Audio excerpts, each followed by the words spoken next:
இல்ல guys 1 week முன்னாடி big பாஸோட ninth season வந்து லான்ச் பண்ணியிருந்தாங்க.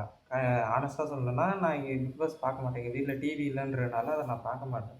பட் இந்த டைம் வந்து எனக்கு ரொம்ப ஷாக்கிங்கா இருந்த விஷயம் என்னன்னா, இதுக்கு முன்னாடி வந்து இருந்த கண்டஸ்டன்ட்ஸ்ல எனக்கு தெரிஞ்சு ஓவியா தெரியும். அதுக்கப்புறம் முகேன் ராவ் தெரியும்.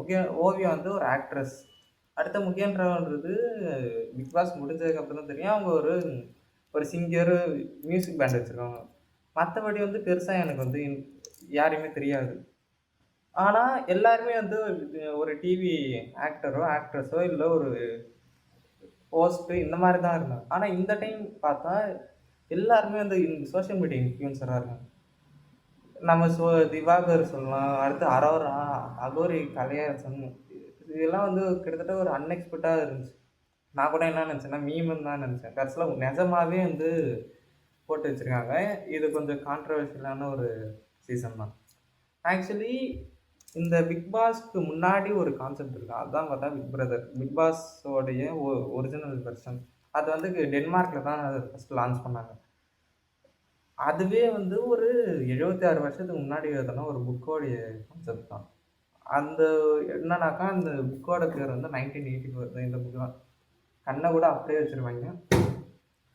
இந்த புக்கு என்ன பண்ணும்னா, ஒரு ஃபிக்ஷனல் டிஸ்டாபியன் சயன்ஸ் ஃபிக்ஷன் நாவல். இதுல வந்து ஒசினியான்னு ஒரு ஊர்ல ஒரு கவர்மெண்ட் இருக்கும். அந்த கவர்மெண்ட் வந்து ஒரு பிக் பிரதர்ன்ற ஒரு கேரக்டர வச்சு எல்லாரையும் வந்து கண்ட்ரோல் பண்ணிட்டு இருப்பாங்க. அவன் என்ன பண்ணுவான்னா, ஜஸ்ட் எல்லா மனுஷங்களையும் ஜஸ்ட் வாட்ச் பண்ணுவான். அவங்களோட தாட்ஸ வந்து கண்ட்ரோல் பண்ணுவான். யாரெல்லாம் வந்து ரெபெல் பண்றாங்களோ, அவங்கள வந்து பனிஷ் பண்றதோ, ஷூட் பண்ணி கொலை பண்றதோ இதுதான் பண்ணிட்டு இருப்பான். இது வந்து சிமிலராவே இருக்கும். பிக் பிரதர் தான் வந்து ஆக்சுவலா பிக் பாஸே. இப்போ அந்த இடத்துல அந்த ஒசினியா மக்கள் தான் நம்ம ஊர் அந்த பிக் பாஸ் கண்டஸ்டன்ட்ஸ். இது ஒரு survival based entertainment system. Actually நம்ம ஆடியன்ஸே அந்த சிஸ்டம்ல ஒரு ஆள் தான். ஏன்னா, நம்மளும் அந்த பிக் பிரதர்ன்ற கேரக்டரோடைய ஒரு பார்ட்டா தான் இருப்போம். ஆக்சுவலி இந்த ஷோ எப்படி சக்ஸஸா ஓடிட்டு இருக்குன்றதுக்கு ஃபர்ஸ்ட்டு ரெவென்யூ தாண்டி சைக்காலஜிக்கலா பார்த்தோம்னா, நம்ம ஹியூமன்ஸ்க்கு வந்து இந்த காசிப் பேசுறதோ, இல்ல மத்த ஃபேமிலி என்ன பண்றாங்கன்றது வந்து வாட்ச் பண்றது ரொம்ப பிடிக்கும். ஸோ இந்த ஒரு விஷயத்த தான் பிக் பாஸ் யூஸ் பண்றாங்க. ஒரு ஆர்டிஃபிஷியலா ஒரு வீட்ட கிரியேட் பண்ணி, அதுல ஒரு ஃபேமிலிய போட்டு விடுவாங்க. நீங்க கண்டிப்பா பார்த்தீங்கன்னா, எல்லா சீசன்லயுமே காமனா நான் நோட்டீஸ் பண்ண கேரக்டர் என்னன்னாக்கா, ஒரு 20ஸ் அண்ட் 30ஸ்ல இருக்கிற ஒரு குரூப் ஆஃப் பீப்பிள். அடுத்து 40ஸ் அண்ட் 50ஸ்ல இருக்கிற ஒரு குரூப் ஆஃப் பீப்பிள். இப்போ அந்த இந்த சீசன்ல வந்து 21 பேரோ என்னமோ, அந்த ஃபேமிலில இருக்க எல்லாருமே ஒரே ஏஜ் குரூப்ல போட்டா, கண்டிப்பா வந்து பிரச்சனையே நடக்காது. ஸோ ஒரு ஜெனரேஷன் கேப்ப கிரியேட் பண்ணா மட்டும் தான் அது ஃபேமிலியா வந்து இதுவாகும். ப்ராப்ளம் கிரியேட் ஆகும். அண்ட் அது ஒரு சைக்காலஜிக்கல் ஸ்கிரிப்ட்ன்னு சொல்றீங்க. ஆக்சுவலி பிக் பாஸ் வந்து ஸ்கிரிப்ட் கிடையாது. ஸ்க்ரீன் பிளே வேணா பண்ணலாம். ஸ்கிரிப்ட்ட வந்து அவங்க எழுத மாட்டாங்க. ஆனா, அந்த ஒரு என்விரான்மென்ட்ட சேஞ்ச் பண்றது மூலியமா ஸ்கிரிப்டிங் பண்ணலாம். ஃபார் எக்ஸாம்பிள்க்கு அந்த இடத்துல எந்த ஒரு கனெக்ஷனுமே கிடையாது. ஃபோன் இருக்காது. அடுத்து கிளாக் இருக்காது. இது 2 இல்லனாலே நம்ம வந்து மைண்ட் வந்து எங்கேயோ மாட்டிக்கிட்ட மாரி ஒரு ஃபீலுக்கு வரும். அவங்க கான்ஷியஸா அவங்க வந்து இந்த கேம்ல இருக்காங்கன்னு சொன்னாலுமே, நம்ம மைண்ட் வந்து அக்செப்ட் பண்ணாம ஒரு ஆங்சைட்டி மோடுக்கு மாறும். இந்த ஆங்சைட்டி மோடே 24/7 இருந்துச்சுன்னா, கண்டிப்பா நம்ம மைண்டே கிட்டத்தட்ட ஒரு மென்டல் ஸ்ட்ரெஸ்ஸுக்கு ரொம்பவே ஆகும். ஸோ, இன்னொரு ரூல்ஸ் என்னன்னாக்கா, பிக் பாஸ்க்கு வந்து ஒரு ரைட்ஸ் இருக்கு. இவங்கலாம் இப்படி தான் வந்து எடிட்ல காட்டணும். அதாவது எடிட்டர் ரைட்ஸ் என்னன்னா, இந்த கேரக்டர நல்லவங்களாவும் காட்டலாம், கெட்டவங்களாவும் காட்டலாம். இத எப்படி காட்டலான்றத கண்டஸ்டன்ட்ஸ் வந்து கேள்வி கேட்க முடியாது. இது வந்து பாண்ட் சைன் பண்ணும்போதே இருக்கும்.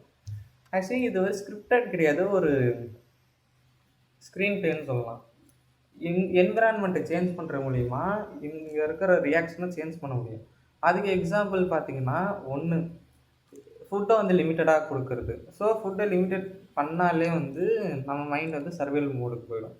2வது அங்க இருக்கிற கலர்ஸ். நீங்க என்ன பார்த்தீங்கன்னா தெரியும். நம்ம வீட்ட விட அங்க இருக்கிற கலர்ஸ் வந்து ரொம்ப பிரைட்டாவே இருக்கும். அது டிவில இல்ல, நிஜமாவே வந்து ரொம்ப பிரைட்டா இருக்கும். பிரைமரி கலர்ஸ் யூஸ் பண்ணா நம்ம மைண்ட் வந்து அதிகமான சிக்னல்ஸ வந்து பிரெயினுக்கு கடத்தும். அதுவே அந்த ஒரு மாரி ஸ்ட்ரெஸ்ஸாவே ஆகும். கிட்டத்தட்ட மோஷன் சிக்னஸ் கிரியேட் பண்ற மாரி. அடுத்தது எமோஷனல் மேனிபுலேஷன் நெறையாவே இருக்கும். நீங்க கண்டிப்பா பார்த்தீங்கன்னா, பிக் பாஸ்ல கண்டிப்பா ஒரு லவ்ஸ் கப்புள்ஸு 1 இல்ல 2வது இருக்கும். 2வது ஒரு ஃபைட் இருக்கும். அடுத்து ஒரு எமோஷனல் மொமெண்ட்ஸ். இதெல்லாம் கிளிப்ஸ் போட்டு காட்டுறதுக்கு என்கிட்ட பிக் பாஸ் கிளிப்ஸ் இல்ல. யாராவது இருந்தா டேக் பண்ணி விடுங்க. அடுத்த இதுல போட்டு வச்சுக்கலாம். ஸோ என்ன ஆகும்னா, நம்ம மைண்ட் வந்து ஒரு ஐசோலேட்டடான ஒரு இடத்துக்குள்ள போயிட்டோம்னாலே, நம்ம வந்து நம்மள தன்ன தானே காப்பாத்திக்கிறதுக்காக ஒரு எமோஷன தேட ஆரம்பிப்போம். அதுதான் வந்து இங்க லவ். ஸோ அந்த ஐசோலேஷன வந்து விட்டு வெளில வரணுன்றதுக்காகவே வந்து அவங்க எமோஷனல் அட்டாச்மெண்ட்டும் ஆயிட்டு, அத விட்டு வெளில வந்ததுக்கப்புறம் அந்த அட்டாச்மெண்ட் போயிடும். ஆனா இத வந்து எல்லாரும் பெருசா எடுத்துக்கிட்டு, அவங்க லவ் பண்ணாங்க, கடைசில ஏமாத்திட்டாங்க. அப்படின்ற மாரி பேசிட்டு இருக்காங்க. ஆக்சுவலா யாரு லவ் பண்ணாங்கன்னு எனக்கு தெரியாது. ஆனா லவ் இருந்துச்சுன்னு பார்த்துருக்கேன். அடுத்து ஸ்கேர்சிட்டி பண்றது, டாஸ்க் குடுக்குறது, அதுக்கப்புறம் பனிஷ்மென்ட் குடுக்குறது. இது எல்லாமே கிட்டத்தட்ட ஒரு மென்டல் டார்ச்சர் மாரி. அப்போ இந்த டார்ச்சர வந்து அனுபவிக்கணும். இத பார்த்து ஒருத்தவங்க சந்தோஷப்படுறதோ, இல்ல அத பார்த்து ரசிக்கிறோம்னா, அப்ப பிக் பாஸ பார்க்குறவங்க எல்லாருமே ஒரு சைக்கோபாத்தா தானே இருக்காங்க. ஸோ அந்த ஒரு கேள்வி தான் எனக்கு மண்டையில ஓடிக்கின்னே இருந்துச்சு. இவ்ளோ இது வந்து கிட்டத்தட்ட ஒரு சைக்காலஜிக்கல் ட்ராப்பு, ஒரு பனிஷ்மென்ட், டார்ச்சரு அப்படின்னு சொன்னாலுமே, இந்த ஷோ வந்து லீகலா கரெக்ட். ஆனா, எத்திக்கலா இது ரொம்ப தப்பான ஒரு விஷயமா தான் இருக்கு. ஒருத்தவங்கள கஷ்டப்படுத்தி அதில வந்து சந்தோஷத்த பார்க்குறதோ, இல்ல என்டர்டெயின்மென்ட் ஆகுறதோ வந்து கிட்டத்தட்ட சைக்கோபாத்தோடைய ட்ரெய்ட்ஸ் தான். ஆனா, ஃபினான்ஷியலியோ இல்ல லீகலாவோ இந்த ஷோ வந்து ஃபெயில் ஆவாது. அதுக்கு ரீசன் என்னன்னாக்கா, டிவி ஆட்ஸ். மத்த ஷோவ விட பிக் பாஸ் நடுவுல வர டிவி ஆட்ஸ் கண்டிப்பா அதிகமா சார்ஜ் பண்ணுவாங்க. ஏன்னா, அதெல்லாம் ஒரு பிரைம் டைம். அடுத்து ஸ்பான்சர்ஷிப். அங்க உள்ள இருக்கிற கேமராஸு ஆக்சுவலா அந்த உள்ள இருக்க கேமரா என்னன்னாக்கா, சோனில வந்து ரொம்ப பவர்ஃபுல்லான கேமரா. லோ குவாலிட்டில லோ மெகா பிக்சல்ல இருக்கிற ஹை குவாலிட்டி கேமரா. அதோட ஒரு கேமரா பிரைஸே வந்து பார்த்தீங்கன்னா, ஒரு 3,00,000 5,00,000 வரைக்கும் இருக்கும். பேசிக்காவே. ஸோ அந்த அளவுக்கு கிட்டத்தட்ட ஒரு 20 கேமரா இருக்குன்னு வச்சுக்கங்களேன். 2,00,00,000 எவ்வளோ வரும்? 1,00,00,000 அவ்வளோ தூரம் வந்து போட்டு செலவு பண்ணி பண்றாங்கன்னா, அப்ப அதுக்கு பின்னாடி இருக்கிற எவ்வளோ ரெவென்யூ அவங்க ஜெனரேட் பண்ணுவாங்க. அடுத்தது ஃபர்னிச்சர். உள்ள இருக்கிற வீட்டுக்கு ஃபர்னிச்சர் ரிப்ளேஸ்மென்ட் பண்ணிட்டு, அதுக்கும் ஸ்பான்சர்ஷிப் வரும். அடுத்து ஃபுட் பிராண்டு.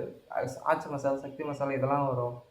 ஸோ ஃபினான்ஷியலி வந்து இந்த ஷோ வந்து ஸ்ட்ராங்கா இருந்தாலுமே, சைக்காலஜிக்கலா இது ரொம்ப ஒரு பெரிய ட்ராப்பா தான் இருக்கும். அடுத்து இந்த கண்டஸ்டன்ஸ பத்தி நான் வந்து பே பேசலாமான்னு எனக்கு தெரியல. ஏன்னா வந்து இதுவரைக்கும் நான் இந்த வீடியோவுக்கு வந்து ஸ்கிரிப்ட் எழுதும்போதே பார்த்தீங்கன்னா, நான் ஜென்ரலா தான் எழுதுனேன். பிக் பிரதர் பத்தி பேசணுன்றது என்னோட ஐடியா. ஆனா, இந்த வாட்டி நான் பிக் பாஸ் கண்டஸ்டன்ஸ பத்தி நான் பேசணும் அப்படின்னு பண்ணது பார்த்தீங்கன்னா, இந்த சீசன்ல மட்டும் தான். ஏன்னா, இந்த கண்டஸ்டன்ஸ்லாம் யாரு? வந்து ஆக்டரா? இல்ல ஆக்ட்ரஸா? யாரையா பத்தி இன்ஃப்ளூயன்சர்ன்ற பேர்ல வந்து கரெக்ட்டா இன்ஃப்ளூயன்ஸ் பண்றாங்களா? ஆன்டர்பிரினரா? இல்ல. இது சொன்னா யூடியூப் அடிச்சுருவான். அரோரா சின்க்ளர் ஆன்லைன்ல ஸ்கிரிப்டிங் பண்ற ஒரு கேரக்டர். ஸோ, இந்த வந்து ஒரு பசங்க பார்த்தாங்கன்னா, இவங்கள பார்த்து வந்து இன்ஃப்ளூயன்ஸ் ஆக மாட்டாங்களா? ஸோ, நீங்களே ஒரு பேரண்ட்டா யோசிங்க. இந்த மாரி ஒரு கேரக்டர், இந்த மாரி ஒரு பெர்சனாலிட்டி இருக்கிற ஒரு பீப்பிள பார்த்து உங்க குழந்தைங்க இன்ஃப்ளூயன்ஸ் ஆனா, நீங்க கண்டிப்பா ஒத்துப்பீங்களா? அப்படின்னு இல்லன்னு நெனச்சீங்கன்னா, கண்டிப்பா இந்த ஷோ வந்து நீங்க பார்க்க மாட்டீங்க. ஆனா, இது இங்க மட்டும் நடக்கல. பிக் பாஸ் மட்டும் இல்ல. சீரியலா இருக்கட்டும், இல்ல வந்து game show, Vijay TV game ஷோலாம் வந்து முன்னாடி பார்த்தது கூட இப்ப இல்ல. ரொம்பவே ரொம்ப இது வேற மாரி போயிட்டு இருக்கு. ஸோ அவ்வளோதான் கைஸ். இது ஏன் பேசுனேன்னா, இந்த புக்கு வந்து நானே இது படிக்கல. வாங்குனதும் சரி, படிக்க டைமே இல்ல. ஆனா வந்து இத பத்தி பேசணும்னு நான் நெனச்சேன். படமும் இருக்கு. ஆனா இந்தியால பேன் பண்ணியிருக்காங்கன்னு நெனைக்கிறேன். கிடைச்சதுன்னா எடுத்து பாருங்க. படத்தோட பேர் வந்து 1984.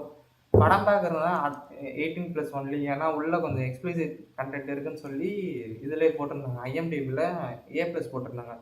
இல்லன்னா இந்த புக்க வாங்கி படிக்கிறது பெட்டரு. Amazon, Flipkartலயும் காம்போவா இருக்கும். இந்த புக்கும் அனிமல் ஃபார்ம்னு ஒரு புக் இருக்கு. அது அது நல்லாருக்கும். அது 2த்தையும் எடுத்து படிக்கிறது பெட்டரு. ஸோ அவ்வளோதான் கைஸ் இந்த வீடியோ. ரொம்ப நாளா வந்து இந்த வீடியோ பண்ணணும்னு யோசிச்சிருந்தேன். ஆக்சுவலி பண்ணி வச்சிருந்தேன். ஃபோன் டெட் ஆயிடுச்சு. ஸோ இப்போ தான் ஸ்டார்ட் பண்ணேன். அப்ப நான் எழுதும்போது வந்து சீசன் 9 பத்தி நான் பேசல. ஜென்ரலா தான் பத்தி பேசலான்னு இருந்தேன். ஸோ அப்போ போகும்போது இதையும் சேர்த்து பேசிடலாம் அப்படின்றது. இனிமே அந்த வீடியோஸ் வந்து கன்சிஸ்டன்ஸாக வந்துடும். வாய் வளருது. ஓகே கைஸ், இந்த அனாலிசிஸ் பிடிச்சதா கண்டிப்பாக லைக் பண்ணுங்கள், ஷேர் பண்ணுங்கள்.